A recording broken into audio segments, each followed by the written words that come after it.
Assalamualaikum warahmatullahi wabarakatuh. Selamat, selamat pagi anak-anak. Yuk, sebelum kita mulai, alangkah baiknya kita berdoa. Kita mulai berdoa. 3, 2, 1. A'udzu billahi minasyaitonir rajim. Bismillahirrahmanirrahim. Raditu billahi rabba wa bil islami dina wa bi Muhammadin nabiyya wa rasula Rabbi zidni ilma warzuqni fahma amin ya rabbal alamin. Baik, kalau sudah berdoa, siapkan bukunya, akan Pak Rohmat share screen. Silakan dilihat. Jika tidak ada bukunya, silakan dicatat supaya mempermudah anak-anak belajar nanti. Yang pertama, bab pertama. Bab ke-6. Kisi-kisi PAT PAIBB tahun 2020-21. Bab 6. Indahnya saling membantu. Nah, karena di sini saling membantu, ternyata ini sesuai dengan ASPD besok kisi-kisinya juga. Yang pertama tentang isi pokok surat Al-Maidah dan surat Al-Hujurat. Nah, jelas? Pak Rohmat ulangi, isi pokok surat Al-Maidah dan surat Al-Hujurat. Anak-anakku sekalian, nah, di soal kemungkinan besok yang akan keluar itu tentang surat Al-Maidah. Kenapa kok surat Al-Maidah, Pak? Lebih ditekankan surat Al-Maidah karena judulnya bab 6 indahnya saling membantu, berarti saling mentolong menolong. Karena Al-Maidah ayat 2 isi pokoknya tentang apa? Tentang tolong menolong. Jadi kemarin anak-anak yang sudah LKP ke sekolah, kemarin sudah Pak Rahmat catatkan supaya dicatat poin-poin pentingnya. Nah, apa itu Pak poin pentingnya? Poin pentingnya adalah isi pokok surat tersebut. Bagi anak-anak yang belum mencatat atau menulis, silahkan Pak Rahmat beri waktu. Karena ini sudah Pak Rahmat jelaskan ketika LKP kemarin. Hari ini Pak Rahmat hanya menekankan kembali. Ya. Pertama, surat Al-Maidah ayat 2 tentang tolong menolong. Poin besarnya atau pokoknya surat Al-Maidah ayat 2 tentang tolong menolong. Ayo. Jelas ya? Tentang tolong menolong. Nah, terus yang Al-Maidah ayat 3 tentang agama Islam yang paling sempurna. Itu yang poin pertama. Ada 3 poin. Yang kedua, Al-Maidah ayat ketiga berisi tentang takutlah hanya kepada Allah. Maksudnya Pak, misalnya kita karena kita sering baca, ada yang sering baca majalah Primbon atau misalnya zodiak, nah itu nggak boleh. Kenapa nggak boleh? Berupa ramalan. Ramalan itu bisa terjadi, bisa tidak. Ada yang wah aku lihat zodiak aja supaya ben mantep, nggak boleh. Ya, itu salah satu syirik kecil. Itu nggak boleh, itu contohnya. Kita harus takut kepada Allah. Dan kita nggak boleh juga takut kepada misalnya, mohon maaf, kepada setan atau jin. Wah, kudir wahai. Robo aja medeni, ya itu tidak boleh. Takutnya di sini takut karena kalau kita melakukan kejahatan, kesalahan, kemungkaran, itu maksudnya takutnya kepada Allah. Takut azabnya, takut siksanya, dan takut akan besarnya dosa ketika kita melakukan kejahatan. Itu anak-anak. Dan yang poin ketiga, tentang syukur kita kepada Allah. Jadi, Pak Romat ulangi, surat Al-Maidah ayat 3, ada 3 poin. Yang pertama, tentang agama Islam yang paling sempurna. Poin kedua, tentang takutnya kita kepada Allah. Dan yang ketiga, syukur kita kepada Allah. Itu surat Al-Maidah ayat 3. Kemudian, selanjutnya ada surat Al-Hujurat. Al-Hujurat ayat berapa, Pak? Ayat tadi kalau Al-Maidah 2 dan 3. Berarti kalau Al-Hujurat ayat berapa? Ayat 12 dan ayat 13. Kalau Al-Hujurat ayat 12 tentang apa? Ada ingat? Di sini ada tulisannya gibah atau menggunjing, atau selain Pak nggak ada gibah dan menggunjing. Jawabannya apa Pak? Satu lagi ada yang namanya berprasangka. Pak Roma tuliskan di sini. Berprasangka.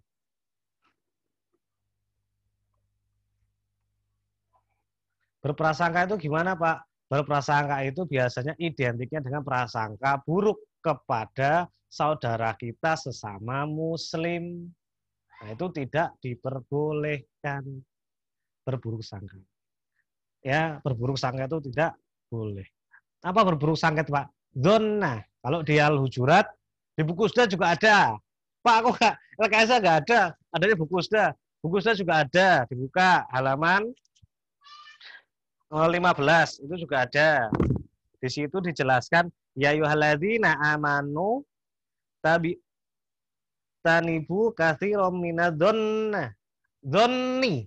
Nah, minadh-dhonni itu dari prasangka atau berprasangka. Dhonni atau dhon, minadh-dhon. Nah, itu artinya berprasangka. Di buku Usda ada halaman 15 paling atas. Ya ayyuhalladzina amanu jatanibu katsiran minadh-dhonni. Kalau dimatikan dhon. Nah, tuh, minadh-dhonni artinya apa? Berprasangka atau prasangka. Terus kalau Al-Hujurat ayat 13 tentang apa? Tentang saling mengenal. Saling mengenal. Pak Rahmat ulangi tentang apa? Saling mengenal. Pak Rahmat bacakan artinya, sesungguhnya kami menciptakan kamu dari seorang laki-laki dan seorang perempuan dan menjadikan kamu berbangsa-bangsa, bersuku-suku, supaya kamu saling kenal mengenal. Sesungguhnya orang yang paling mulia di antara kamu di sisi Allah Subhanahu wa taala ialah orang yang paling bertakwa di antara kamu. Sesungguhnya Allah lagi Maha mengetahui, lagi Maha mengenal. Nah, apa Pak? Asmaul Husna. Allah Maha mengetahui. Al-Alim, betul. Betul Zam? Alhamdulillah Zam betul. Nah, di sini Pak Romat hanya Pak Romat tuliskan surat Al-Maidah ayat 2. Untuk apa Pak? Karena supaya besok syukur-syukur kalau keluar dalam PAT. Kalau tidak, berarti untuk pengetahuan kita. Silakan dihafalkan ayat Al-Maidah, ayat Al-Hujurat dihafalkan. Kalau nggak hafal, cari titik poin pentingnya. Di sini Pak Roma jelaskan wala ta'awanu 'alal itsmi wal udwan wattaqullah innallaha syadidul iqab. Dan tolong menolonglah kamu dalam mengerjakan kebajikan dan takwa. Kebajikan di sini maksudnya kebaikan. Dan jangan tolong menolong dalam berbuat dosa dan pelanggaran. Nggak boleh tolong menolong dalam berbuat dosa. Contoh kita sebagai siswa misalnya, contoh tolong menolong dalam kebaikan dulu. Misalnya Mas Azam ngajari Mas Fikri, ya itu boleh membantu Mas Fikri, itu tolong menolong dalam kebaikan. Nggak boleh seperti ini. Mas Azam memberi contekan kepada Mas Fikri supaya Mas Fikri nilainya bagus sama-sama bagusnya, itu nggak boleh. Walaupun kan niat saya membantu Pak, membantu teman saya Pak, nggak boleh. Karena itu termasuknya tolong menolong dalam keburukan dan tidak diperbolehkan. Dasarnya apa? Surat Al-Maidah ayat 2. Dan bertakwalah kamu kepada Allah, sesungguhnya Allah amat berat siksaannya. Jadi siksaan Allah itu maksudnya di sini adalah sangat berat jika kita bertolong menolong dalam keburukan. Nggak boleh ujian contek-contekan, itu nggak boleh ujian kita membantu teman Pak mesak nih, nah, itu nggak boleh. Ya. Itu bab 6, indahnya saling membantu. Semoga dapat dipahami anak-anak karena Pak Rahmat sudah bahas berulang kali, semoga ini dapat menambah pemahaman kita. Untuk mencermati ayat, silakan anak-anak pilih salah satu kata, salah satu ayat yang untuk mudah dipahami. Supaya besok kalau ada ayat, mengurutkan ayat, anak-anak lebih mudah mengerjakan. Selanjutnya, bab ke-7.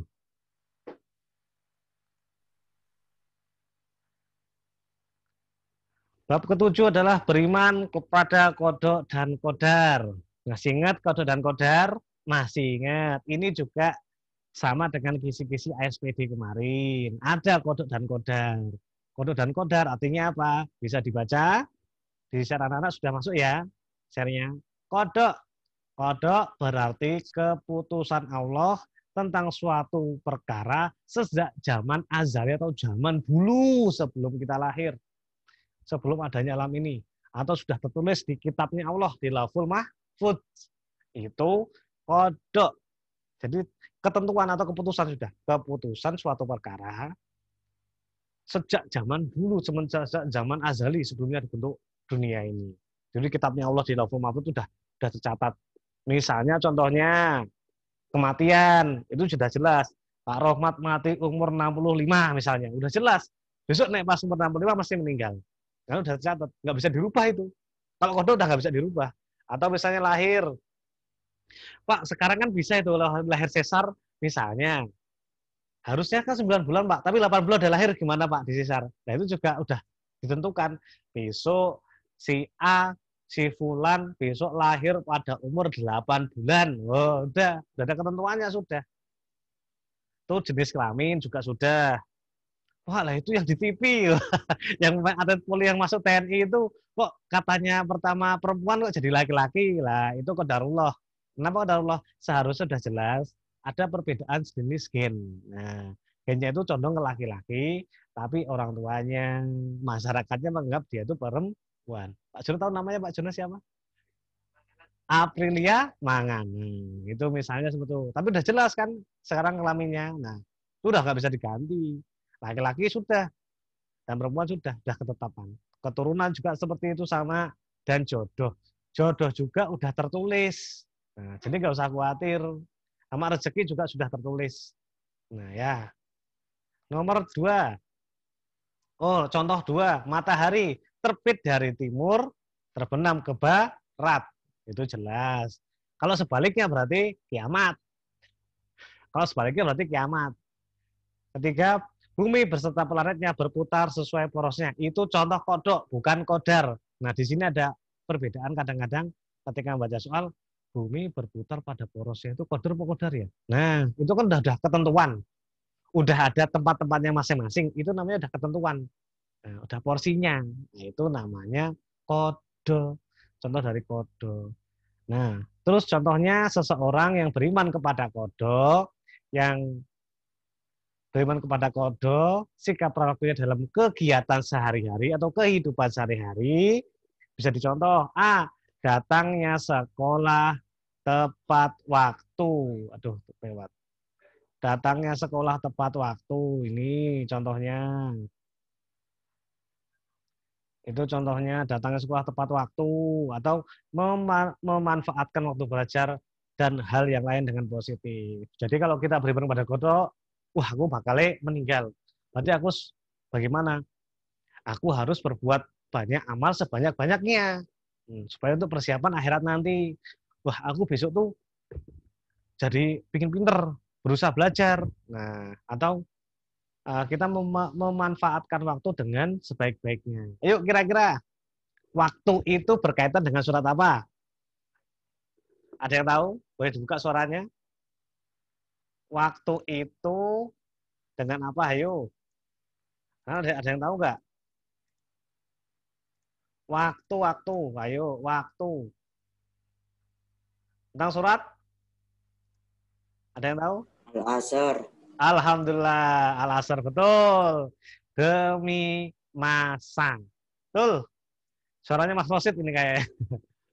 Ya, terima kasih Mas Rosid. Oh, ada yang jawab di chat juga. Oh iya.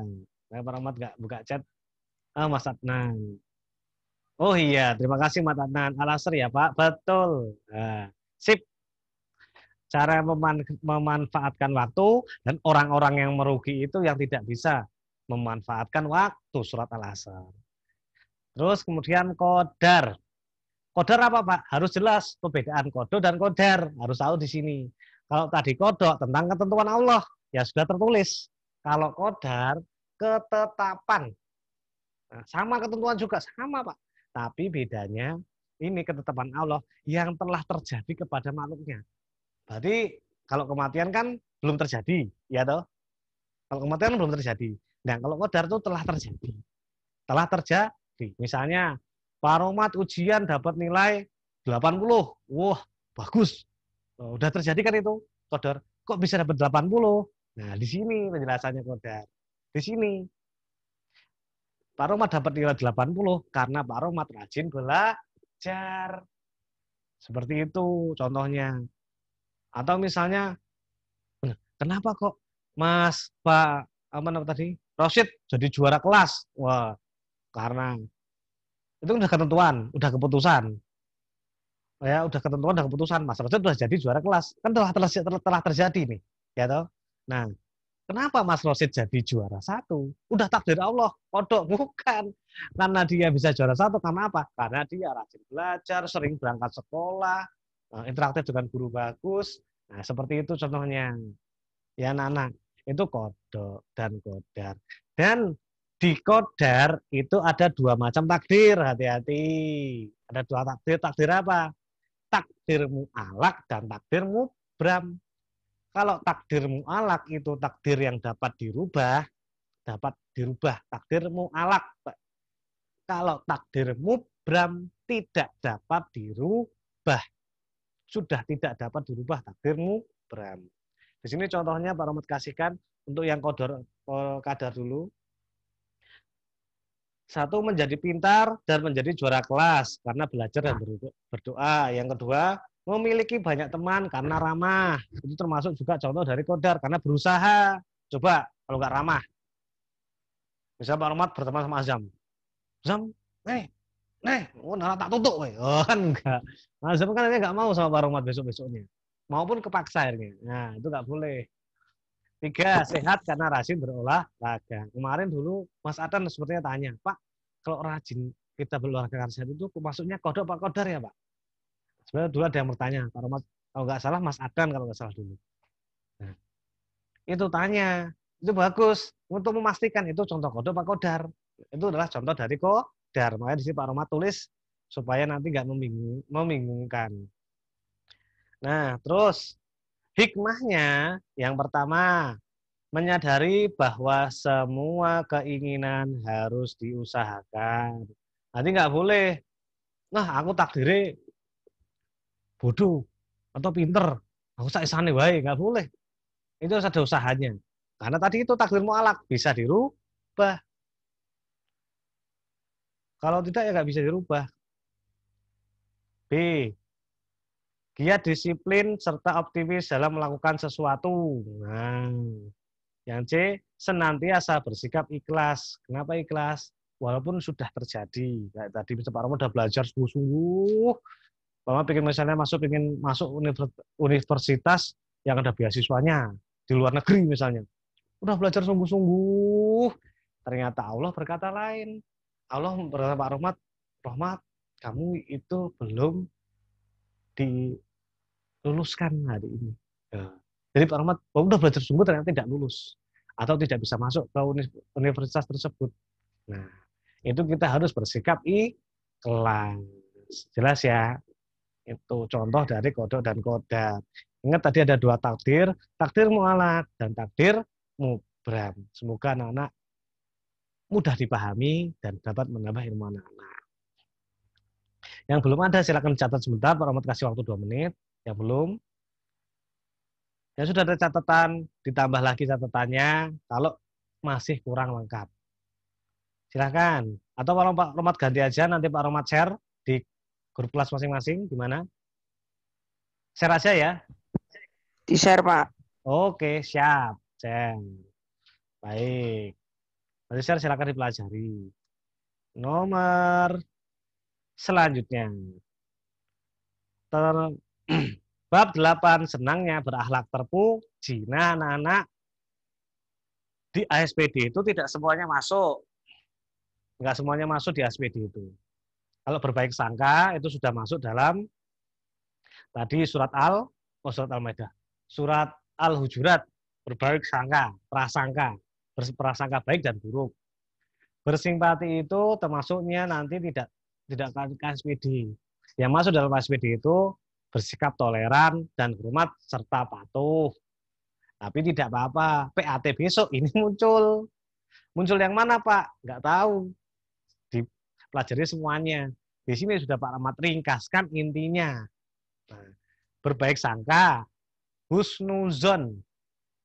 Husnuzon.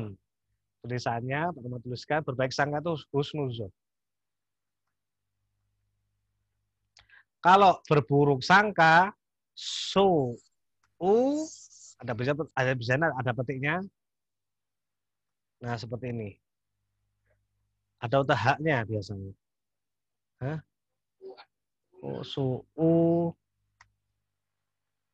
Kayak gini kayaknya.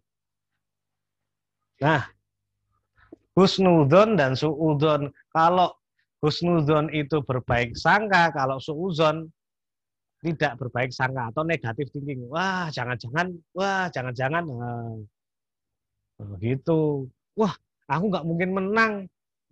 Lawannya berat-berat, masuk kita juara. Padahal belum tentu. Ketika kita berusaha beneran, bisa juara. Ya, itu berbaik sangka. Sikapnya atau contoh perilaku dalam kehidupan sehari-hari, yang pertama selalu optimis kalau berbaik sangka. Aku bisa, aku iso. Nah, soal matematika itu mudah. Nek sering kita mengerjakan dan belajar. Lah nek ratau ngerjake, ratau belajar, mesti sulit. Bahkan lupa. 6 kali 6 berapa ya? Saking lupane pakai ini. Nah, kebalik. 6. Wow, 28. Misalnya kan nggak boleh. Yang bawah dikalikan, yang atas ditambah. Nanti kalau kita lupa, 28 kali 6 nggak boleh. Yang di bawah dikalikan 4 kali 4 16. 16 sisa 1 tak 1 tambah 2 3 36. Nah, kalau kita lupa, nggak sering mengerjakan perkalian, ya lali. 6 kali 6 ya 28. Jadi ya hati-hati. Nah, optimis, selalu berusaha, bertawakal, tidak mudah putus asa. Yang kedua, hidup tenang dan selalu berpikir jernih terhadap takdir Allah. Kok bisa, Pak? Contoh misalnya, dikasih musibah sama Allah.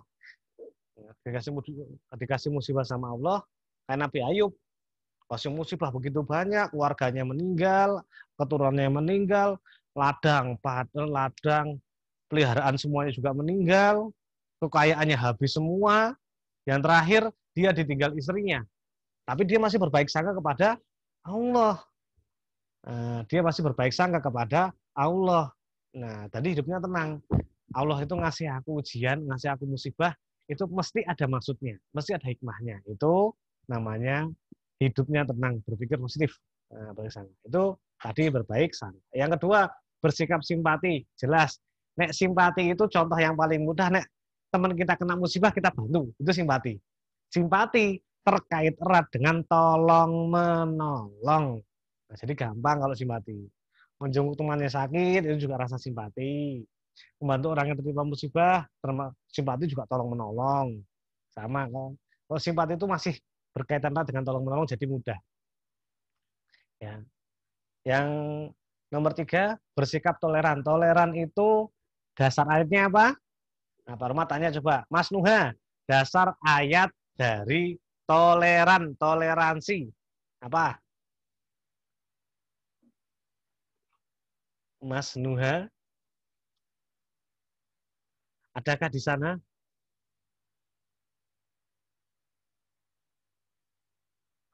Krik, krik, krik, krik. Wah, tak ada. Yuk, sekarang yang angkat tangan, yang tandanya titik itu siapa ya namanya ya? Ayo, siapa? Titik itu loh, ada titik temenmu tuh namanya titik itu. Bersikap toleransi, dasar ayatnya apa? Wah, kalau tanya yang lainnya kayak tanya Mas Rosi, maksudnya tanya terus. Ganti yang lainnya, oh Mas Kasya, cek suara Mas Kasya. Bapak, Mas Kasya, alhamdulillah hari. Gimana Mas Kasya? Dasar sikap toleransi, dasar suratnya apa? Nggak tahu. Dibuka. nggak Suaranya tahu, Pak. udah ini. Nggak tahu, Pak. terdengar? Nggak tahu. Nggak apa-apa nggak tahu. Nggak tahu. Kita cari yang tahu berarti. Mbak Syahidah? Mbak Syahidah?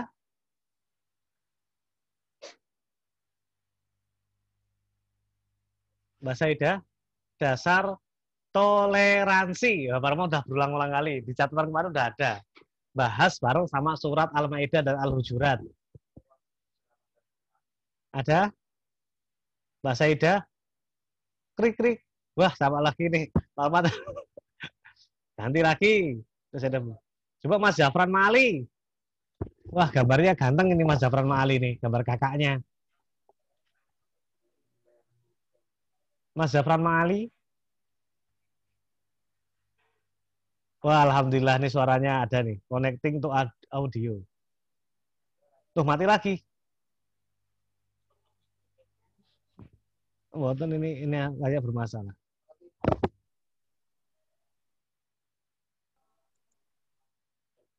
Ya, coba dibantu lagi. Dibantu Mbak Fatin. Mbak Fatin, suaranya.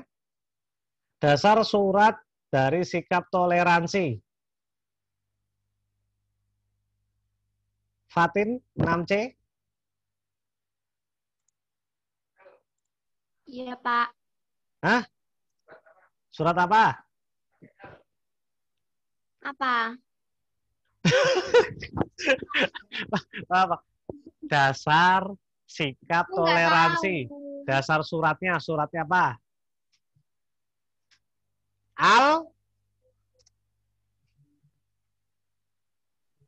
Al-Ikhlas, Pak. Al-Kafirun. Al-Kafirun, betul. Masih kurang Al-Kafirun. Kalau Al-Kafirun aja masih kurang. Al-Kafirun ayat 6. 6. Barokallah. Terima kasih dibantu. Ya, terima kasih. Dasar suratnya adalah surat Al-Kafirun ayat ke-6. Lakum dinukum waliyadin. Dasar agamamu agamaku, agamamu agamamu, agamaku agamaku. Dasar suratnya itu surat Al-Kafirun ayat ke-6. Berisi tentang toleransi, saling menghargai, saling menghormati. Batasnya apa, Pak? Batas toleransi kita. Batas toleransinya 2. Yang pertama akidah, yang kedua ibadah. Pak Rahmat ulangi, batasnya 2. Yang pertama akidah, yang kedua ibadah. Kemudian yang keempat bersikap rukun. Rukun, ya rukun sama keluarga, sama tetangga, sama teman kita. Dimanapun kita berada, kita harus bersikap rukun. Dan yang terakhir, hormat dan patuh kepada orang tua, guru, dan kepada yang ada di masyarakat yang lebih tua. Sikap kita kepada yang lebih muda itu menyayangi, kepada yang tua menghormati. Tapi kalau menghormati orang tua, itu artinya dalam bahasa Arab dinamakan birrul walidaini atau birrul walidain. Sikap patuh dan pada orang tua, birrul walidain. Jelas.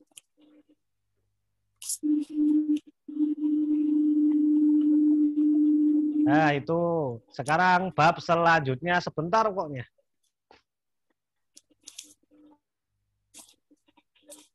Bab ke-9. Ayo berinfak dan bersedekah.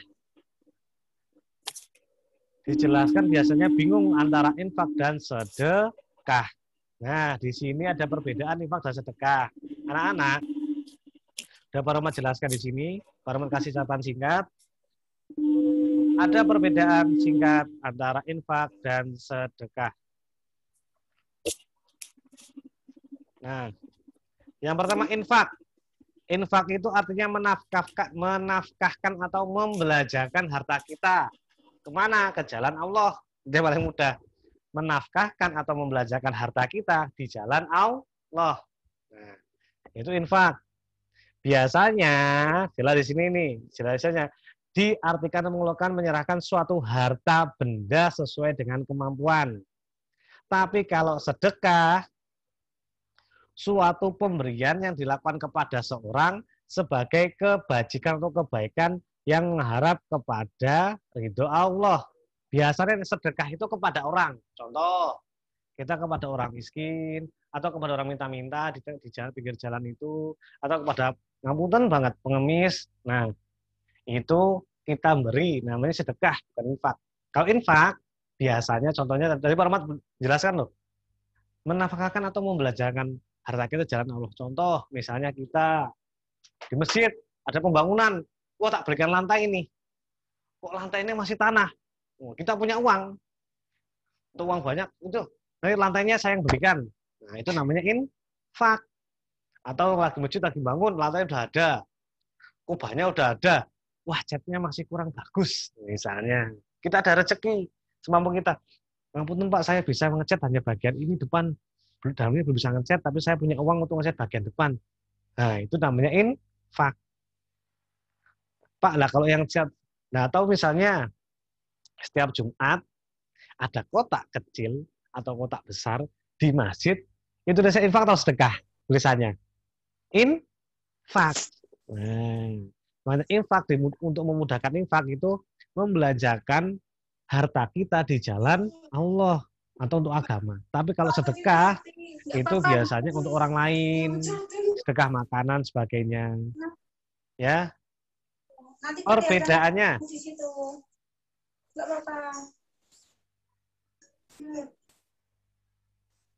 Perbedaannya di sini jelaskan ini sesuai teks buku.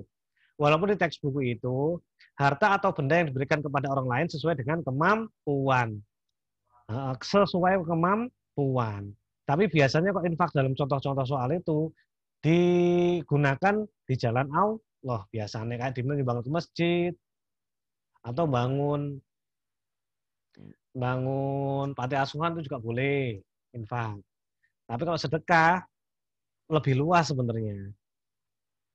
Pemberian barang atau jasa yang bersifat materi dan non materi. Contoh non materi yaitu memberikan jasa, mengajarkan ilmu, pengetahuan, memberikan nasihat dan senyuman dan serta mendoakan orang lain. Jadi kalau sedekah itu nggak cuma harta benda, nggak cuma uang. Senyum kepada sahabat kita pun, senyumnya ikhlas. Itu juga sedekah. Mendoakan teman kita itu juga sedekah.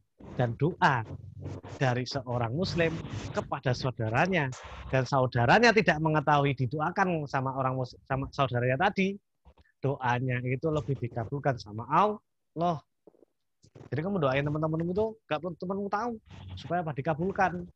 Nah, dan doanya yang baik-baik, ya Allah, berikanlah temanku mobil ya Allah. Wah, mobil dari atas, dari langit turun ke rumah. Wah, bro, rumahnya karena ketimbadan mobil, enggak. Mas SD kok minta mobil kan ya enggak bangun, ya. Terus hikmah berinfak dan bersedekah. Pak Rahmat garis kasih tanda supaya mudah nih yang hikmahnya. Hikmah beda sama zakat ya. Kalau zakat itu mensucikan harta kita, karena itu wajib. Beda. Zakat itu mensucikan harta kita karena wajib. Tapi kalau sedekah sama infak itu sunnah hukumnya, nggak wajib. Nah, jelas ya. Nek zakat itu wajib, tapi nek infak sama sedekah itu sunnah. Hikmah yang pertama di sini, orang yang bersedekah akan dimudahkan Allah dalam usahanya mencari rezeki. Jelas. B. Bersedekah adalah sebagai wujud syukur akan nikmat Allah yang sudah diberikan. C. Allah akan menambah rezeki orang berinfak dan bersedekah. Pak, kok Allah menambah rezeki terus toh sama infak yang bersedekah? Pak Rahmat punya cerita sedikit saja tentang Abdurrahman bin Auf yang pingin jatuh miskin. Bayangin, dia tuh orang kaya, pingin jatuh miskin. Kenapa? Karena ada Rasulullah SAW begini. Jadi begini, Rasulullah tuh bilang sama Abdurrahman bin Auf, wahai Abdurrahman, besok kamu tuh masuk surga. Tapi bagian terakhir, kloter terakhir, karena saking banyaknya hartamu, jadi ngisap harta itu banyak. Jadi yang lain sahabat udah duluan, dia tuh belum masuk surga gara-gara apa? Ngitung hartanya itu saking kebanyakan harta. Nah, dia mikir, waduh, aku nek mlebu surga kiri wegah, aku pengen masuk surga bareng-bareng kancane, bareng sahabat. Nah, pengen masuk surga di awal. Berpikir keras supaya ben jatuh miskin. Apa ya, orang kaya pengen jatuh miskin gitu ya. Luar biasa. Ini salah satu inspirasi Pak Rohmat supaya lebih semangat lagi. Nah, berpikir keras, suatu ketika setelah perang Tabuk, setelah perang Tabuk, sahabat itu pada pulang. Nah, sahabat itu yang punya kurma, pohon kurma banyak, itu kurmanya sudah pada membusuk karena dipanennya terlalu lama. Udah diwarai panen, belum diwarai panen karena sedang perang. Setelah pulang kurmanya busuk, hampir semua para sahabat itu kurmanya busuk semua. Nah, Abdul wah kesempatan ini, kata Abdurrahman bin Auf, kesempatan ini tak belinya harga kurma semua sahabat dengan harga kurma normal. Walaupun yang dibeli kurma busuk, tapi Abdurrahman bin Auf belinya dengan harga normal. Dia jual semua harta bendanya, tolong kabeh, di tuku kabeh. Para sahabat yang punya kurma busuk, dia tuku kabeh. Nah, akhirnya dia jatuh miskin, doanya terkabul sama Allah. Nah, yang dibeli, sahabat juga senang. Alhamdulillah, kurma busukku dibeli dengan harga normal. Aku tadi nggak bingung lagi. Alhamdulillah. Abdurrahman bin Auf lebih senang lagi. Alhamdulillah ya Allah, jatuh miskin. Besok ketika aku meninggal, hisapku cuman sebentar. Jadi aku bisa masuk surga duluan. Padahal nek kita ya, nek Pak Rahmat ditanya, Pak Rahmat ini udah masuk surga, Pak. Terakhir pun alhamdulillah nggak apa-apa. Nggak apa-apa, masuk surga. Terakhir alhamdulillah nggak apa-apa, wis. Nggak apa-apa daripada nggak masuk surga yuk. Iya toh? Sahabat itu luar biasa. Nggak mau masuk surga terakhir. Nah, tapi ini benar hikmah berinfak dan bersedekah. Di sini dijelaskan. Contoh. Nah, suatu ketika itu selang berapa hari? Selang beberapa hari orang dari Irak datang. Oh, Yaman, astagfirullahaladzim. Yaman, Irak. Ya, sekarang Irak ya, bukan. Nah, Yaman, orang dari Yaman itu datang ke Madinah. Nah, dia mencari kurma busuk. Karena kenapa? Karena raja dari Yaman itu mencari kurma busuk sebanyak-banyaknya untuk mengobati penyakit. Karena penyakit tersebut hanya bisa disembuhkan dengan kurma yang busuk. Dan akan membeli kurma busuk tersebut 10 kali harga normal. Niatnya dia jatuh miskin. Tapi gara-gara tadi Arab tak orang tak dol, mesaknya di sana butuh. Dia dijual semua kurma busuk yang dia telah beli, malah tambah kaya, orang tambah miskin. Masya Allah. Di situ anak-anak. Jadi memang sedekah infak itu yang benar-benar ada. Alhamdulillah Pak Rahmat sekarang juga lagi belajar. Jadi setiap hari itu nyisihkan. Setiap hari nyisihkan 2.000, 1.000 di kotak lokdong untuk sedekah. Wah, saya sana. Rezekinya oke, lagi oke. Itu sengaja dipaksakan untuk sedekah. Dipaksakan. Bangun tidur ada di apa jenenge di saku ada berapa? Ada 2.000, tak celengi 1.000, celengi. 10.000. Yang mana besok wah ini double. 10.000 yang mana saku lagi. Besok asik besok belum, tak double ya. Minimal tuh 1.000 atau 2.000 Pak Almas setiap harinya. Itu untuk melatih kita, melatih sedekah. Kok sedekah dilatih Pak? Kalau nggak dilatih, abot. Besok itu Mas Roset kemarin dapat hadiah luar biasa ya. Coba diambilkan sedikit aja untuk sedekah. Itu berat. Wah, buatnya iman-iman. Padahal sudah tak buat beli ini. Tapi kalau kita kumpulkan sengaja untuk sedekah, itu nggak kerasa tiba-tiba, kok kumpulnya banyak ya ternyata. Nah, itu tadi kisah tentang sedekah dan infak. Jadi anak-anak, bacalah banyak-banyak cerita para sahabat, para nabi, luar biasa. Banyak yang kita teladani. Banyak kita teladani. Banyak banget, apalagi besok di bulan puasa tuh banyak banget. Ada sahabat, banyak banget, tambah panjang. Banyak banget. Silakan dibaca para sahabat supaya apa? Ternyata tuh ada sahabat tuh yang luar biasa tersebut mau lebu surga keri ini wegah. Ini di awal, Masya Allah. Baik, itu dari tadi bab infak tentang dan sedekah. Dan yang terakhir, senangnya meneladani para nabi dan ashabul kahfi. Tadi Pak Rahmat sudah jelaskan. Nabi yang akan kita bahas, Nabi Yunus, Nabi Zakaria, Nabi Yahya, dan Nabi Isa. Di sini hanya Pak Rahmat ringkas seringkas-ringkasnya Untuk lebih jelasnya, lebih tahunya, anak-anak mau tidak mau harus membaca buku LKS atau yang dari di Pak Rahmat modul PAI yang sudah ringkas. Nah, itu silakan. Modul PAI itu sudah ringkas. Nah, dari berbagai macam ringkasan silakan dibaca. Nah, mau tidak mau ilmu itu mau tidak mau membaca. Mendengarkan, melihat itu bisa, boleh. Tapi membaca itu adalah salah satu untuk mengikat ilmu kita. Mengikat ilmu itu dua, membaca yang terakhir menulis. Itu untuk mengikat ilmu. Nek kamu tidak hanya membaca atau hanya melihat dan mendengarkan, ilmu itu akan masuk dan hilang. Nah, tapi kalau untuk mengikat ilmu, itu membaca dan menulis, itu akan lebih kuat. Makanya para sahabat dulu itu, atau para perawi-perawi di sekitar tuh, bukunya tebel-tebel. Para Rahmat lihat dari satu aja wis puyeng. Ya Allah, kile menyelesaikan baca tuh kapan ya? Setahun mungkin rampung.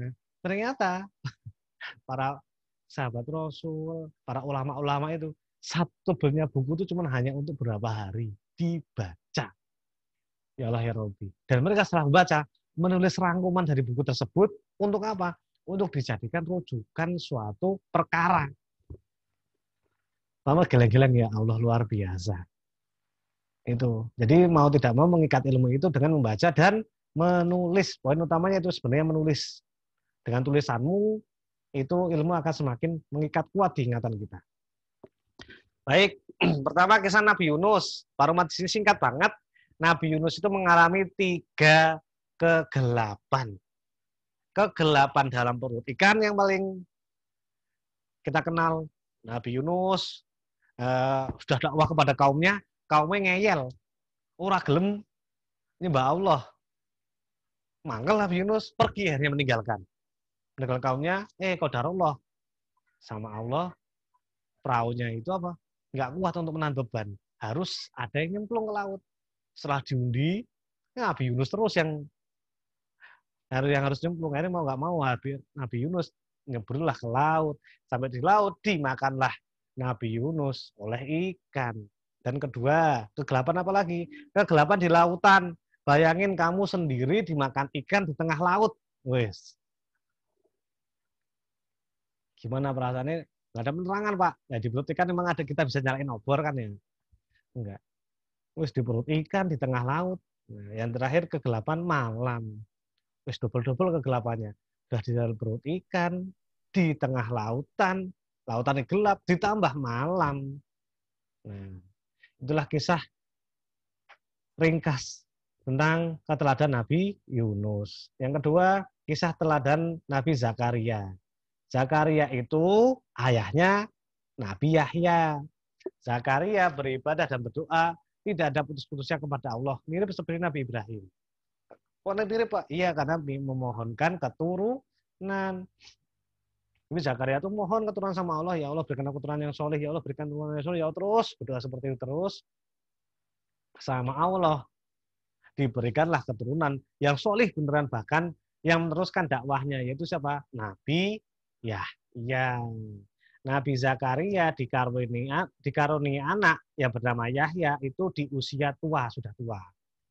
Nah, dan apa yang kita petik dari Nabi Zakaria? Tidak mudah putus asa, selalu berprasangka baik kepada Allah. Surat Al-Idah ayat 2. Ini ayat 3, Al-Hujurat ayat 12. Berprasangka baik terus.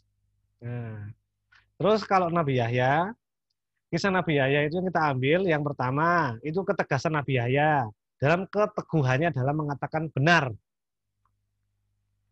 Terus yang kedua, penolakan Nabi Yahya terhadap rencana pernikahan Raja Herodus dengan putri tirinya yang bernama Herodia.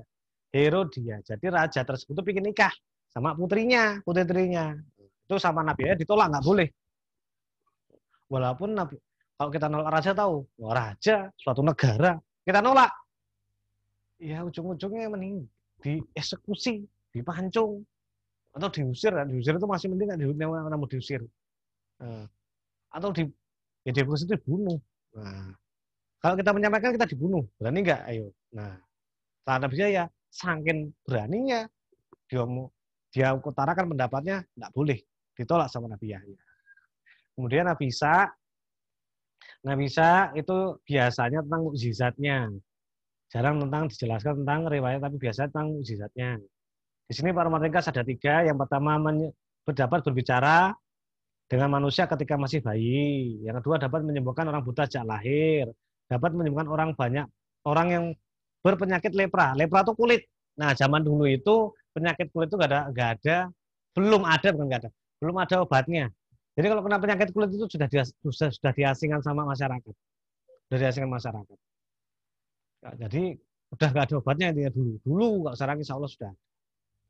Nah, itu adalah tadi kisah-kisah keberhasilan para nabi. Untuk lebih jelasnya silahkan dibaca. Karena mau tidak mau kita membaca Pak yang meringkas supaya jadi satu ringkasan paling tidak yang belum belajar sudah ada bayangan tentang kisah-kisah nabi tersebut. Dan yang terakhir, kisah teladan Ashabul Kahfi itu ada 3 poin. Yang pertama, Ashabul Kahfi itu adalah seekor pemuda. Menceritakan 7 orang pemuda dan seekor anjing yang ditirukan sama Allah selama 309 tahun di dalam gua. Makanya dia makan Al-Kahfi, tersembunyi. Poin yang pertama. Yang kedua, mereka pergi atau mereka bersembunyi dari raja yang zalim bernama Dakianus. Itu raja bangsa Romawi. Dan poin ketiga, para 7 pemuda ini, mereka itu apa? Mereka bersembunyi dan mereka lari dari Raja Dakianus karena tidak mau menyembah Raja Dakianus. Dakianus nggak mau. Dia 7 pemuda ini hanya menyembah Allah. Jadi karena keteguhan hatinya ada 3 poin. Yang pertama tadi tentang apa? Tentang Ashabul Kahfi, tentang 7 pemuda dan 1 ekor anjing yang ditidurkan sama Allah di dalam gua selama 309 tahun. Yang kedua, mereka kenapa kok tidur di dalam gua? Karena dikejar-kejar oleh pasukan Raja Dakianus. Bersembunyilah mereka di dalam gua. Yang ketiga, kenapa kok mereka dikejar-kejar sama raja, sama pasukan Raja Dakianus? Karena mereka tidak mau menyembah Raja Dakianus yang menganggap dirinya Allah. Nggak mau, menganggap dirinya Tuhan, nggak mau. Mereka tetap bersikukuh, teguh pendiriannya bahwa mereka hanya menyembah Allah Subhanahu wa taala. Baik, itulah kisi-kisi besok PAT. Semoga rangkumannya Pak Rahmat Rangkum ini dapat buat belajar anak-anak dan besok keluar dalam PAT. Ya. Jadi Pak Rahmat sekian. Mungkin sebelum Pak Rahmat tutup, anak-anak silakan, ada yang mau bertanya boleh.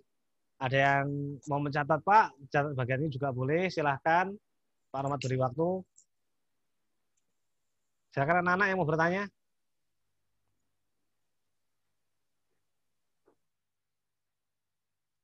Kalau tidak ada yang bertanya, maka akan Pak Rahmat akhiri. Pak Rahmat kasih waktu 10 hitungan. 10, 9, 8, langsung 2, 1. Oh, tanya alhamdulillah. Tanya tapi, Pak, Mas Samar, PDF-nya nanti di-share grup ya, Pak? Ya. Ya, boleh. Itu juga tanya, boleh. Ya, terima kasih Mas Samar untuk menjelaskan, nanti di-share di grup masing-masing. Dah. Kalau tidak ada pertanyaan, Pak Roma tutup. Akhirul kalam. Wassalamualaikum warahmatullahi wabarakatuh. Kita berdoa bersama-sama. 3, 2, 1. A'udzu billahi minasyaitonir rajim. Bismillahirrahmanirrahim. Allahumma arinal haqqo haqqo warzuqna ittiba'ah wa arinal batila batila warzuqna ijtinabah. Bismillahirrahmanirrahim.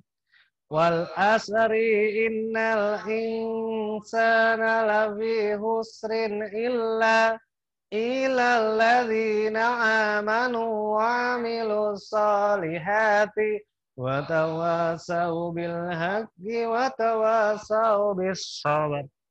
Dadah. Alhamdulillah sudah selesai. Sampai jumpa besok lagi. Sampai jumpa. Terima kasih Pak. Sama-sama Mas Ros.